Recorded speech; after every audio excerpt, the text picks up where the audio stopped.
Hello everyone and welcome back to another episode of Inside Tamriel. As always, I'm your host Guardiangamer, and let's get to the news. ZeniMax has created a new site for their content update, The Adventures on Craglorn, coming out later this month. Most of the information revealed here is stuff we already know, but ZeniMax promises to reveal more content here as the release date gets closer.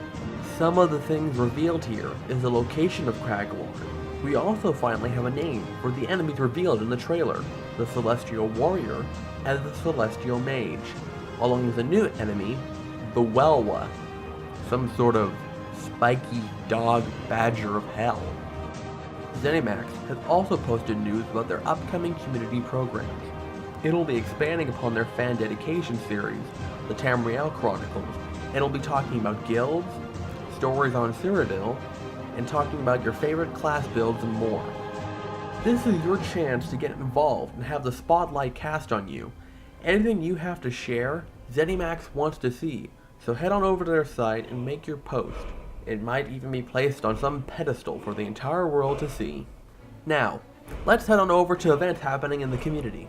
For those of you who have played other MMOs, you might remember the user interface displaying a lot of combat information, such as enemy spell charge times, health percentages, and active status effects. Atropos from the Tamriel Foundry had released an application called Foundry Tactical Combat. It is designed to provide more information for the user about incoming and outgoing damage and heals, along with tracking of active buffs. The app is still a work in progress, but it should be a helpful tool for those of you wanting more from the user interface. For more information and to download the tool, check the link below. With the news out of the way, let's head on over to PvP in the Wabbajack campaign.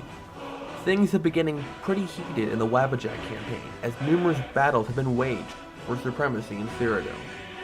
Starting Wednesday, April 16th, the Aldmeri Dominion pushed deep into Daggerfall territory, capturing forts Alessia, Robeck, Brindle, Glademist, and Rails, along with taking back their Elder Scrolls.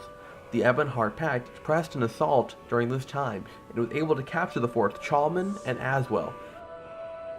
Daggerfall was able to retake some of the ground lost to them during the day, recovering the forts Glademist and Ash. Ash became a heavy point of combat throughout the entire night. Daggerfall was able to expand its hold in the region and retake the forts Brindle and Alessia, then march on to the Dominion territory and capture their scrolls. With most of the fighting between Daggerfall and the Dominion, the Ebonheart Pact was able to hold on to most of their territory in the region and quickly retake the ones that they lost. By Friday night and early Saturday morning, some of the most violent battles on the server took place. Daggerfall had been pushed back and only held 4 forts: Warden, Rails, Glademist, and Aswell. Daggerfall troops fought on multiple fronts to hold off the Ebonheart Pact and Aldmeri troops. Early on, the Dominion was able to capture Glademist and cut off Daggerfall reinforcements to Aswell. The fort of Aswell had an Aldmeri scroll inside, and the defenders had to hold the fort for over 2 hours, repelling attacks from both Ebonheart Pact and Dominion forces until they were overwhelmed by over 80 plus Ebonheart troops. During this time, the Dominion was able to recover their stolen Elder Scroll hidden in Warden, causing Daggerfall rookies to chase after the scroll carrier in a futile attempt to recover it. With so many people trying to chase after the Elder Scroll, Daggerfall troops became disorganized, and that prevented reinforcements to coming to Aswell in time to rescue it.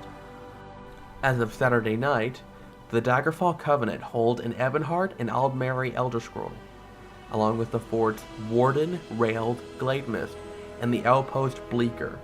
The Pact and Dominion are pressing their attacks on the Covenant with skirmishes on their own borders. How the battle will go is anyone's guess from here, so stay tuned until next time's update. And with that, we're done with our show. A few things will be coming up on the channel very shortly, along with a tutorial for sieging forts, and much more content to come in the distant future, so stay tuned here. And as always, I'm Guardiangamer. Good night.